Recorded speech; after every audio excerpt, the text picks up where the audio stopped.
Londres.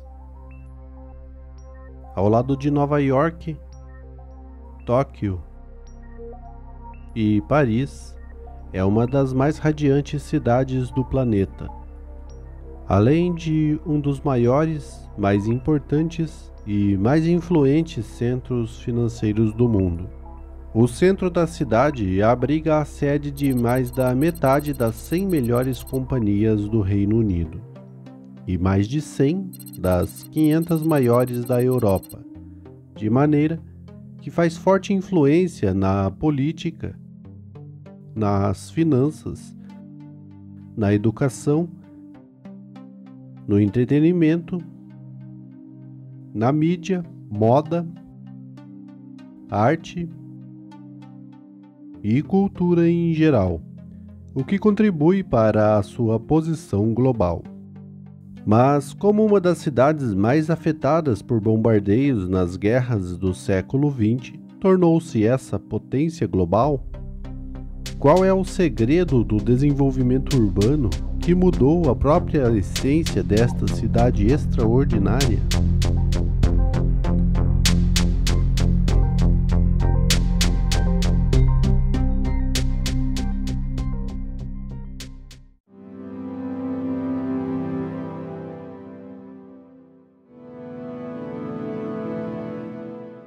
Este importante destino turístico para visitantes nacionais e estrangeiros por quase 2 milênios foi um grande povoado na Ilha Britânica, sendo que seu núcleo central, conhecido como The City ou The Square Mile, a milha quadrada, remonta à fundação pelos romanos, que a chamaram de Londínio, e ainda hoje as fronteiras medievais dessa área permanecem, protegidas pelos muros erguidos pelos soldados romanos. O desenvolvimento da cidade, ao longo dos séculos, enfrentou diversos desafios urbanos. Por décadas, Londres era composta de 78 paróquias, cada uma com sua própria jurisdição e administração, resultando em uma gestão fragmentada. Somente em 1889, o London County Council, ou LCC, que seria o Conselho do Condado de Londres, foi criado centralizando as funções administrativas e, durante o pós-guerra, liderado pelos trabalhistas, o LCC concentrou-se na reconstrução da cidade. Logo após a Primeira Guerra Mundial, houveram movimentos iniciais no sentido de criar uma legislação que pudesse planejar o desenvolvimento urbano da cidade, resultando no Town and Country Planning Act de 1932, que deu diretrizes urbanísticas para tal.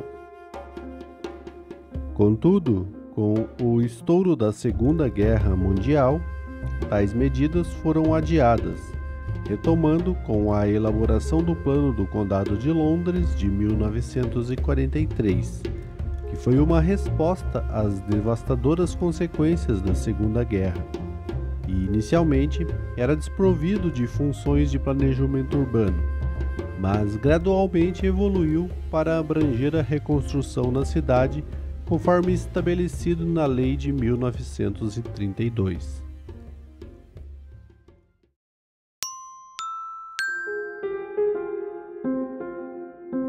O Plano de 1943 foi um esforço visionário para remodelar Londres após os horrores da Segunda Guerra Mundial.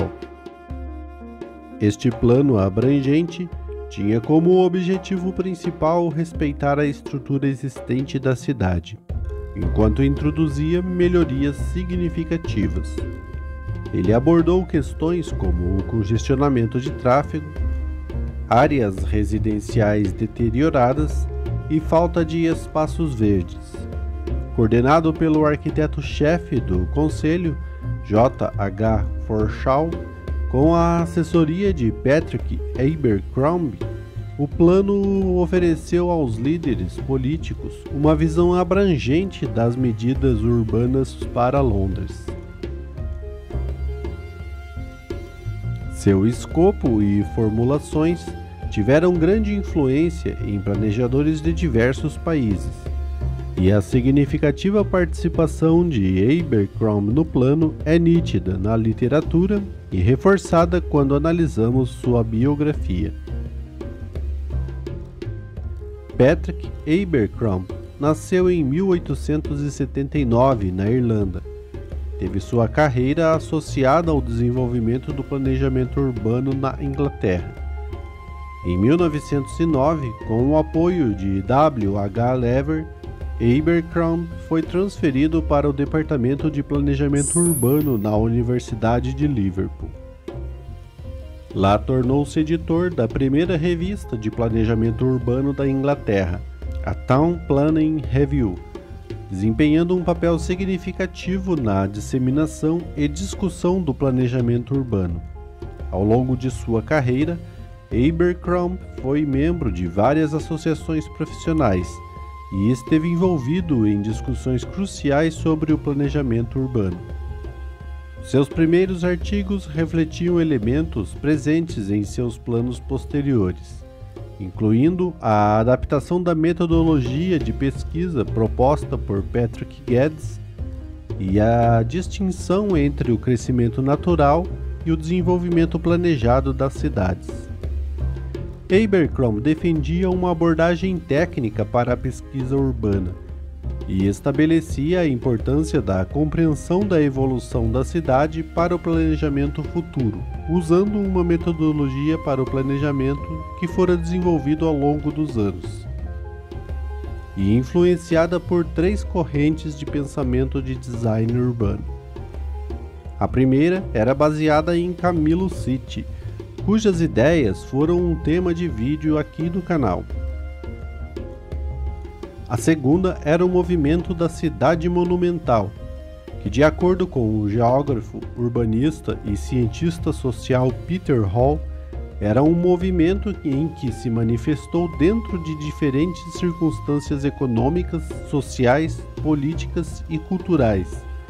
Mas o que mantinha em comum era a concentração no monumental e no superficial, na arquitetura como símbolo de poder e, consequentemente, uma quase absoluta falta de interesse pelos objetivos sociais mais amplos do planejamento urbano. E a terceira era o movimento advindo da Academia de Belas Artes francesa.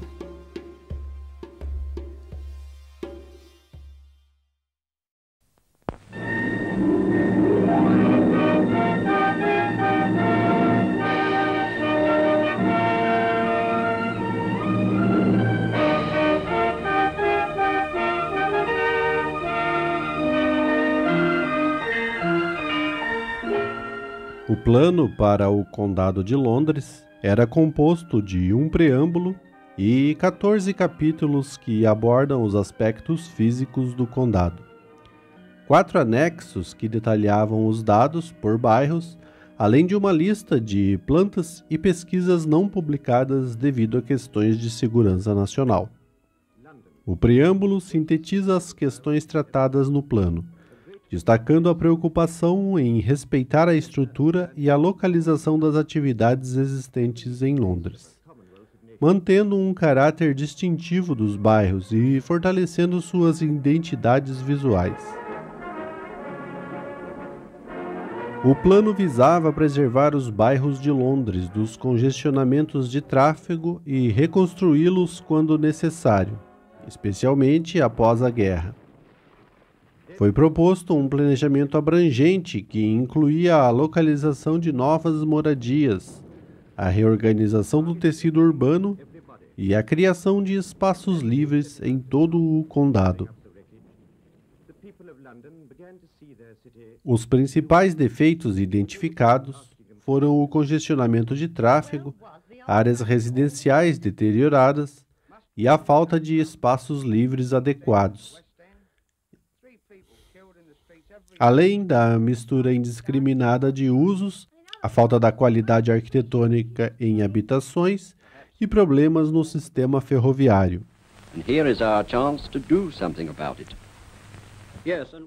Dessa forma, O plano baseou-se em uma minuciosa investigação e levantamento das condições existentes da cidade e de seus arredores, o que o afastou dos planos de até então, que priorizavam a geometrização e a estética do desenho urbano, que invariavelmente culminavam em intervenções radicais. Abercrombie estabeleceu 4 zonas concêntricas onde ele distribuiria sua estratégia de intervenção, e são elas: o Inner Ring, que seria o primeiro anel, que abrange toda a área do Condado de Londres, cuja densidade planejada seria de 75 a 100 pessoas por acre. O Suburban Ring, compreendendo a zona dos subúrbios, com uma densidade de até 50 pessoas por acre. O Green Belt, que trata-se de um cinturão verde, contendo uma enorme área que corresponderia a 1/3 da Grande Londres e deveria permanecer sem construções. E o Outer Ring, que receberia um conjunto de novas centralidades, que não tratavam-se de subúrbios dormitórios, mas novos centros suficientemente grandes para terem uma vida autossuficiente, com densidade de até 20 pessoas por acre.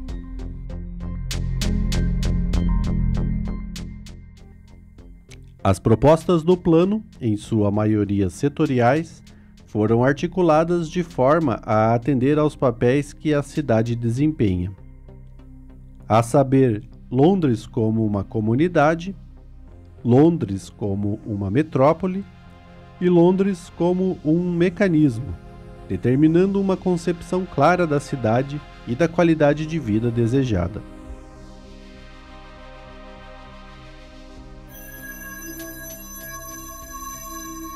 O diagnóstico identificou 4 grandes áreas em Londres: a área central, a área portuária e industrial, as áreas residenciais centrais e os subúrbios. Em relação às áreas residenciais, foram reconhecidos 3 grupos principais: o West Central Group, o East Central Group e o Suburban Group. O West Central Group foi designado para apartamentos, servindo como uma área de recepção para moradores de outras áreas. O East End Group, bastante danificado pela guerra, precisava ser reconstruído e servia como uma área para a realocação da população, mantendo uma parte dela localmente. Já no Suburban Group, era necessário o controle público para garantir espaços livres e adequados, e a predominância de empreendimentos residenciais.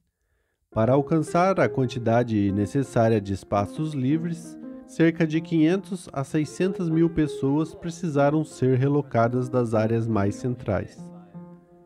Para isso, a proposta era de relocação interna da população do Condado de Londres, com base em simulações de densidades finais previstas em cada bairro e a quantidade de pessoas a serem relocadas. As densidades variavam conforme a localização, com densidades mais altas no centro e mais baixas na periferia. Cada bairro seria dividido em unidades de vizinhança, com diferentes tipos de moradias para atender diversas composições familiares.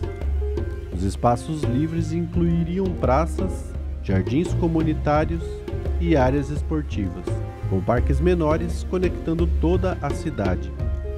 O plano também enfatizava a necessidade de planos abrangentes para as áreas de reconstrução, baseando-se em pesquisas detalhadas sobre as condições locais. As diretrizes do plano para a elaboração das propostas eram as seguintes: a criação de unidades de vizinhança, a criação de um sistema hierarquizado de vias, aproveitando-se ao máximo as principais ruas existentes, e, sempre que possível, ruas mais estreitas ou redundantes deveriam ser eliminadas, ganhando-se esses espaços para outros usos.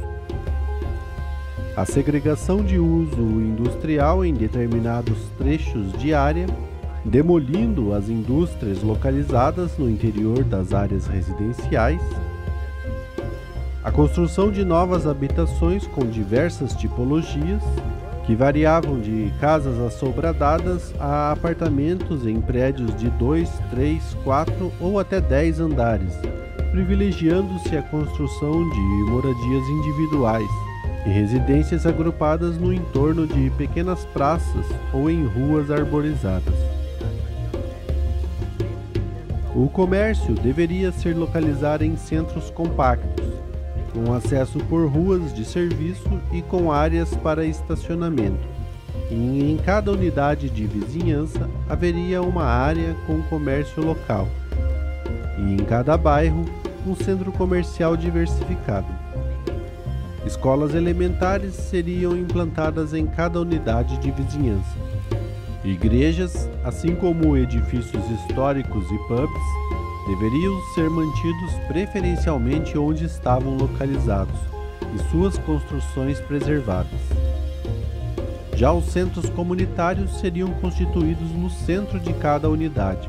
E no centro comercial do bairro também estariam os edifícios públicos com serviços municipais, como a central de polícia, bombeiro, hospitais, dentre outros. Todos estes objetivos eram exemplificados com a apresentação de master plans na proposta de várias áreas, indicando inclusive as etapas que deveriam ser executados.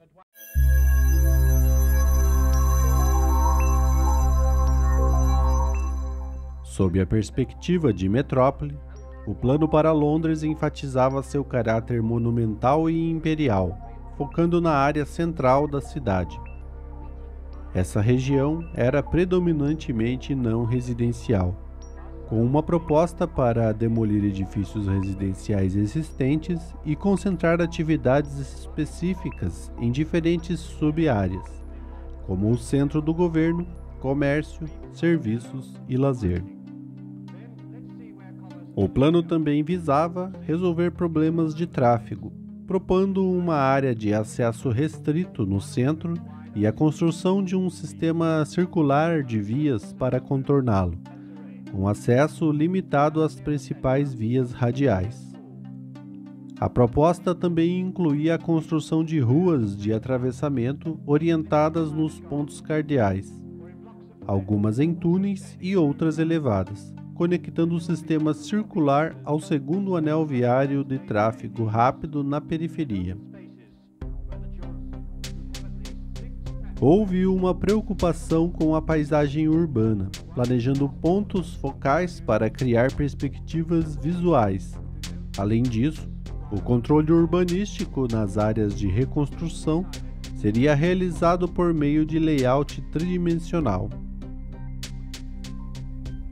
O controle de gabarito, hoje intimamente ligado ao planejamento urbano e à economia, necessita ser administrado menos por fórmulas legais e mais de acordo com as necessidades arquitetônicas e tipográficas.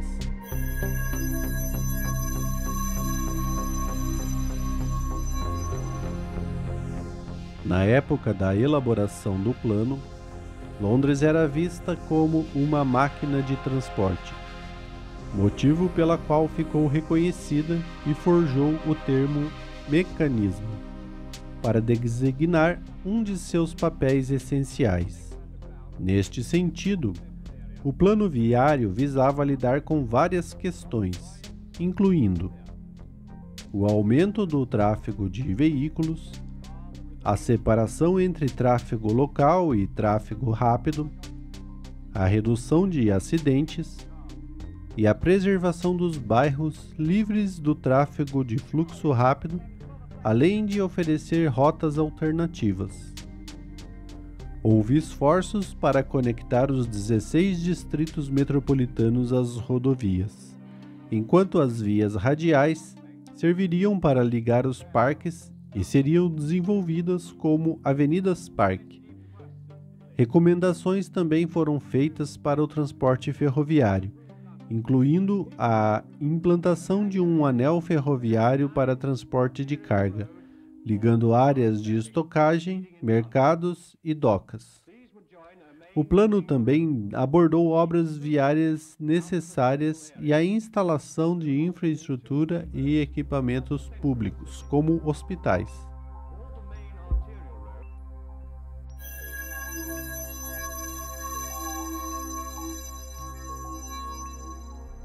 Embora o plano tenha buscado de forma inédita enxergar a cidade de uma maneira holística e apresentar um planejamento regional, ele não era tão perfeito e foi incapaz de conter o aumento exponencial do uso do automóvel, uma tendência que fez o continente europeu ultrapassar a sociedade americana na segunda metade do século XX, conforme descreveu Peter Hall em seu livro Cidades do Amanhã. Mas, no aspecto geral, o plano de Abercrombie priorizou a reconstrução das áreas residenciais e a de moradias de menor renda, o que lhe deu uma autoridade inquestionável que foi institucionalizada através de leis urbanísticas e intervenções reais na malha urbana, influenciando o desenvolvimento urbano não apenas em Londres, mas também servindo como um modelo para outras cidades ao redor do mundo. No Brasil, este plano foi objeto de estudo de vários urbanistas e influenciou toda uma geração de arquitetos a partir da década de 1970, que passaram a defender o desenvolvimento de planos mais abrangentes, conforme também observou Flávio Vilaça, ao descrever o que considerou o segundo período do planejamento urbano no Brasil, cujo tema também já foi abordado aqui no canal. Aqui se encerra mais um conteúdo do canal Café Cidade. E você, já conhecia o plano de Abercrombie para Londres? Deixe suas considerações nos comentários. Se você ainda não é inscrito, considere se inscrever no canal. Caso queira contribuir para a produção de mais conteúdos relacionados ao universo da arquitetura e urbanismo, colabore com qualquer valor para o Pix abaixo. Obrigado por assistirem e até a próxima.